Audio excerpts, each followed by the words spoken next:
मुस्लिम league नून के कुछ लोगों ने सहाफ़ी के साथ क्या रवैया रखा। सहाफ़ी ने कोई सवाल किया, सख्त सवाल कर दिया गया होगा, कह दिया होगा कि नवाज शरीफ साहब तो भी मुजरिम हैं, मफरूर हैं। नून लीग के वर्कर्स ने वहाँ पर पकड़ कर उनको तशद्दुद का निशाना बनाया, मारा पीटा है, उनके कपड़े फाड़ दिए। आज 3 खवातीन ने जनाब पाकिस्तान तहरीक इंसाफ को खैरबाद कह दिया। बिस्मिल्लाहिर्रहमानिर्रहीम। अस्सलाम नाज़रीन, उम्मीद करता हूँ आप तमाम लोग खैरियत से होंगे। इस वीडियो के अंदर 2 खबरें जी, एक तो पाकिस्तान तहरीक इंसाफ की 3-4 विकटें इकट्ठी उठ गई, और दूसरा आज इस्लामाबाद में मुस्लिम लीग नून के कुछ लोगों ने सहाफ़ी के साथ क्या रवैया रखा, उसकी वजूहात क्या थी, उसके ऊपर बात करते हैं। Let's start with PTI women wing. आज 3 खवातीन ने जनाब पाकिस्तान तहरीक इंसाफ को खैरबाद कह दिया, और उसके बाद आज इस्तेहकाम पाकिस्तान पार्टी ज्वाइन कर ली। इसमें सबसे पहले मैं बात करना चाहूँगा सादिया सुहेल राना साहिबा के बारे में। मेरी बड़ी बहनों जैसी हैं, मेरा बहुत अच्छा ताल्लुक़ है उनसे। सादिया आपा की वीडियो पहले आ चुकी थी जनाब, पहले ही वो तहरीक इंसाफ को 9 मई के बाद जब ये पकड़ धकड़ और सख्तियों का मामला शुरू हुआ तहरीक इंसाफ के लीडरान और वर्कर्स के ऊपर, सादिया सुहेल राना साहिबा तभी तहरीक इंसाफ को खैरबाद कह चुकी थी। मैं इसके आगे फर्दर पॉलिटिकल फ्यूचर क्या है किसी का, उसके बारे में बाद में आते हैं। दूसरे नंबर के ऊपर जनाब सुमेरा बुखारी साहिबा ने छोड़ा। सुमेरा बुखारी साहिबा अगर कोई नज़रियाती ख़ानदान तहरीक इंसाफ का था कि जो कहिए कि ख़वातीन के विंग में स्टार्ट से फ्रॉम डे 1 विमेन विंग को बनाने वाले ख़ानदानों में से, ये जिस ख़ानदान की बहुत कुर्बानियाँ थी तहरीक इंसाफ के लिए, उनमें सुमेरा बुखारी साहिबा हैं। ये सलोनी बुखारी साहिबा की साहबजादी हैं, और सलोनी बुखारी साहिबा तहरीक इंसाफ के किसी पुराने वर्कर से, किसी पुराने लीडर से, किसी पुराने कारकुन और स्पेशली ख़वातीन के विंग से बात कर लीजिए तो वो आपको गवाही देंगे कि सलोनी बुखारी साहिबा मरहुमा की काविशें क्या थी तहरीक इंसाफ के लिए, और कितनी मेहनत की थी उन्होंने विमेन विंग के लिए। बड़ी रिस्पेक्टेड फिगर है सलोनी बुखारी साहिबा मरहुमा तहरीक इंसाफ के लिए, दुनिया से चली गई हुई हैं, और उन्हीं की मेहनत का सिला उनकी बेटी को मिला था। सुमेरा बुखारी साहिबा को रिजर्व सीट पर इनको MPA बनाया गया था। प्रैक्टिकल पॉलिटिक्स के अंदर इनका कोई सच लेना देना नहीं है। इसका एक और पहलू भी है, उसके ऊपर भी बात करते हैं। तीसरा, अंदलीब अब्बास साहिबा MNA थी तहरीक इंसाफ की, ये भी रिजर्व सीट के ऊपर MNA थी, और ये पौधा डॉक्टर यास्मीन राशिद साहिबा ने लगाया था पाकिस्तान तहरीक इंसाफ के अंदर। वैसे तो डॉक्टर यास्मीन राशिद साहिबा की बहुत सारी मेहरबानियाँ होंगी इनके ऊपर जो अवाम बात करती है जिनकी, लेकिन पाकिस्तान तहरीक इंसाफ की पॉलिटिक्स में ये पौधा डॉक्टर यास्मीन राशिद साहिबा ने लगाया था, और ये पौधा फिर अपनी मेहनत के ऊपर पनपता भी गया और आगे ग्रो भी करता गया। अब इन खवातीन का फ्यूचर क्या है, मैं एक थोड़ी सी सख्त बात है, थोड़ी सी मतलब सियासी बात है, इसको उसी एंगल में समझिएगा। इसको कोई मतलब मैं अल्लाह पाक माफ़ करे कोई किसी के बारे में बदतमीज़ी या किसी को डिमेनिंग सा कोई लफ्ज़ इस्तेमाल नहीं करना चाहता, लेकिन रिजर्व्ड सीट्स किसी भी पॉलिटिकल पार्टी की एक ख़वातीन के कोटे की इसलिए होती हैं कि ख़वातीन की नुमाइंदगी हो सके। ये तीनों ख़वातीन जो गई हैं बड़ी बाइज़्ज़त हैं, तहरीक इंसाफ में बहुत इज़्ज़त थी, यकीनन अब तहरीक इस्तेहकाम पाकिस्तान पार्टी में भी इज़्ज़त कमाएंगी जाकर मेहनत से अपनी से।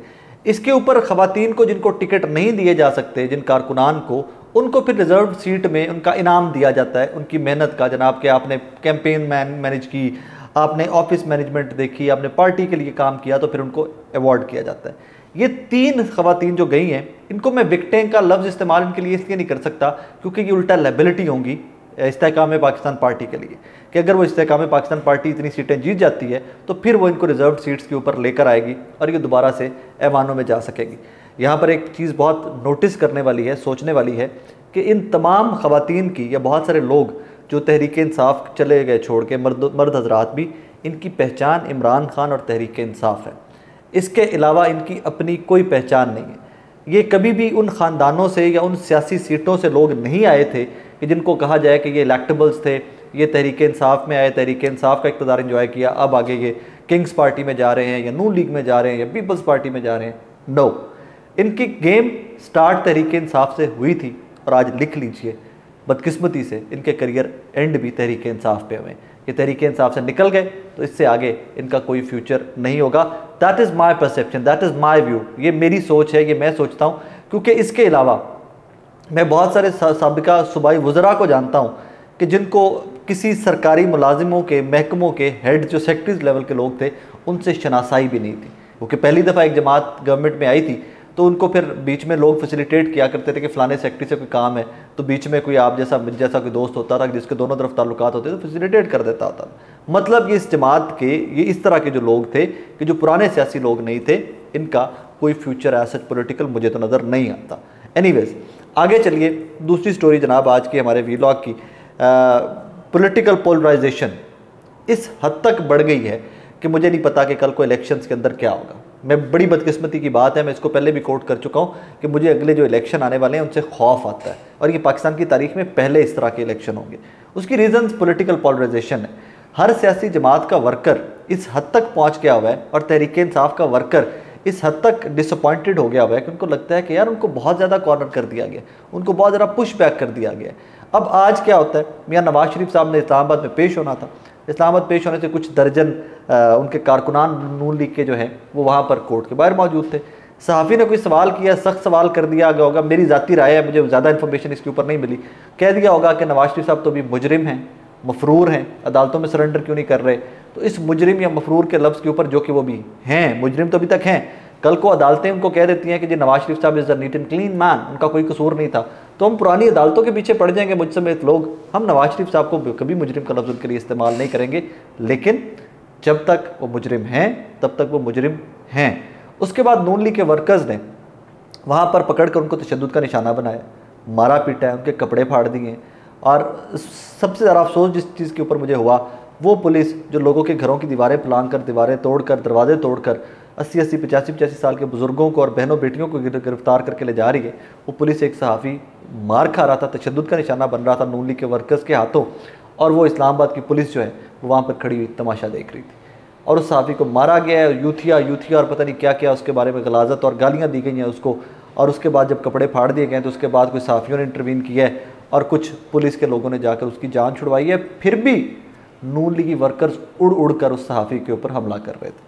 अब यहाँ पर होना तो ये चाहिए था कि जनाब जब वो अटैक हुआ है तो उसके बाद जो पुलिस है वो उनके ऊपर FIRs देती, गिरफ्तारियाँ करती, सबके चेहरे नज़र आ रहे हैं, पुलिस ने खुद विटनेस किए हैं वो तमाम तर चेहरे। लेकिन अभी नून लीग के लिए सब कुछ जायज़ है, ये कुछ भी कर लें, इनको भी बंदा कोई नहीं पूछेगा। And this is very worrisome, ये बहुत परेशानी की सूरत हाल है।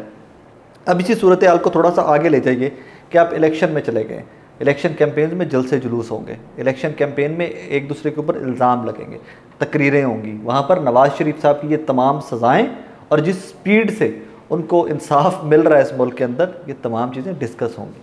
मियाँ नवाज़ शरीफ साहब के माजी के ऊपर करप्शन के इल्ज़ामात जो उनके साथ बैगेज आया है, वो तमाम चीज़ें उनके मद्दे मुकाबिल लोग डिस्कस करेंगे। अब उस डिस्कशन के बाद अगर यही रवैये रहेंगे तो लोग एक दूसरे को काट खाएंगे। सो मुझे ज़ाती तौर के ऊपर लगता है कि ये इलेक्शन, इस सारी सूरत हाल की एक चीज़ सिर्फ ज़िम्मेदार है, और वो ज़िम्मेदार है डिले इन द इलेक्शन। जितना आपने इलेक्शन को डिले किया, जितना पोस्टपोन किया, लोगों की एग्रेशन, लोगों का गुस्सा, और उतने ही लोग दबते गए और गुस्सा मज़ीद बढ़ता गया। बहरहाल दुआ ये किया करें कि अल्लाह पाक इस मुल्क को उस तरफ लेके जाए जिसमें आपकी, मेरी, हम तमाम लोगों की बेहतरी हो।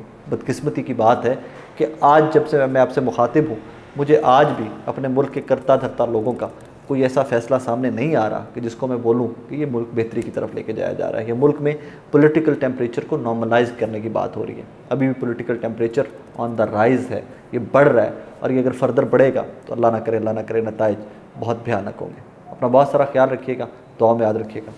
अल्लाह हाफ़िज़।